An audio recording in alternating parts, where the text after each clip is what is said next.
We got a match! Hello, welcome in. What's your name? Jared. I'm 38. I'm a senior manager for a Fortune 500 company, and I'm also a baker on the side as well. So for fun, love hanging out with friends and family. It could be anything from playing spades to being at a cookout to at a party. Also love working out. Fitness is very important to me. Okay, and now what do you look for in a woman? Honestly, someone who's beautiful inside and out. Someone who has a beautiful heart, an amazing character. Someone who loves a joke, have fun, loves to be around family. Also somebody who loves to work out. Someone who I can create a safe space for, to where I feel appreciated and to also where she can feel like she's being loved correctly. All right, now what are some deal breakers? A woman who lacks emotional intelligence. At this big grown age, I'm 38. I've been through a fair amount of things, so I just love a woman who's able to communicate how she feels. So we have not got any pop balloons yet. I'm gonna have you pop 3 balloons. Apologize. Honestly, it was tough. I just had to pick 3.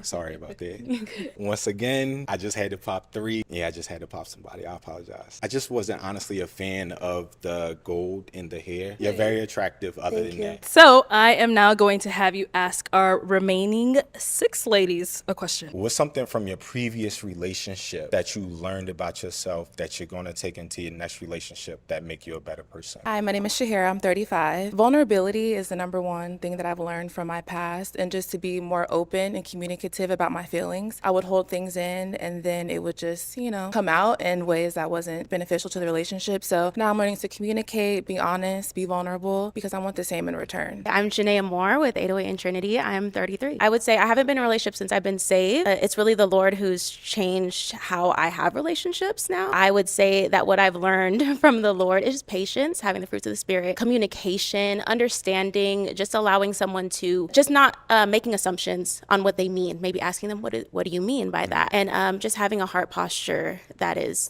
good. My name is Jessica and I'm 36. I would say something that I didn't do in my relationship that I'm focused on prioritizing this time around is making sure that I make my significant other the most important person, prioritizing quality time with that person. Katera Wilder, 38, and I'm a biomedical engineer. For my previous relationship, I realized that love isn't enough. I was in a relationship and we loved each other deeply, but we needed more than just that. It needed to make sense in terms of logistics, like where we lived. It was a long distance relationship. And so as much as I want to have a partner, I want someone who's also intentional about making sure that they're ready for a relationship, like a marriage. Liz, I'm 36. I would say the number one thing that I learned is how to be a better communicator. I would say at times I probably wasn't the best communicator. Even little things like if I need more time to think before we have a conversation about an argument we just had, I wasn't the best at communicating that. So I would say how to be a better communicator for sure. My name is Natalie. I'm 38 years old. The one thing that I would take from my last relationship is that I was too forgiving of behaviors and words that were said. For instance, if they tell me that they're not ready for a relationship, I need to move on. And in that fact, I was too forgiving and I would give too many chances to try and prove myself. And that is one thing that I know that I will be taking on moving forward, to not be so forgiving. And now what about for yourself? What's something you learned from your last relationship? Communication is key. Without communication, the relationship, it'll become stagnant and you really won't know your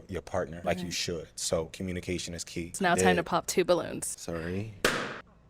Oh. When you started talking, you got the gemstones on your teeth, and I just honestly just wasn't a fan of that. If I had to take it off tonight, I could take it off. Why'd you end up popping your balloon? When I was giving my answers, I could tell you were looking around, trying to figure some things out. So I just didn't feel that connection there. 4 ladies left. Go ahead and ask them another question. Who is the most important man in your life, and what qualities stand out about him to you? It's definitely my father. He is a genuine person. He loves my mother. And I just feel like I've seen what it looks like to have a husband. He still has fun even in his old age, but he's also serious, and he is my example. My dad is the most important man in my life right now. He is just an extremely unique individual, and he always taught me to always be myself. I'd have to say my grandfather. He's my favorite person. He's so amazing. He just is a provider, cares about us. He takes care of us. I mean, even now. I would say the same. My grandfather, he was so kind, and his love for the Lord was amazing. That's what I strive to be. All right, I am gonna have you pop 1 balloon. The other three ladies, they seem a little bit more outwardly extroverted than you, so that's the only reason why. 3 ladies left. Go ahead and ask them another question. If there was one thing your partner could do that'd make you immediately smile and have butterflies in your stomach, what would it be? Small touches, like touch me on my back or, just little things when I'm not expecting it. Thoughtful gifts. I like thoughtful. I love to dance, and so I would just love to have a partner while we're cooking, just to like grab me, twirl me around, and just dance in the kitchen. That would just make my heart melt. And what about for yourself? I know they want to know. Just word. How was your day? How are you? I was in a situation before where I didn't get that. That resonates. Words of affirmation is my love language, my first one. So Time to pop a balloon.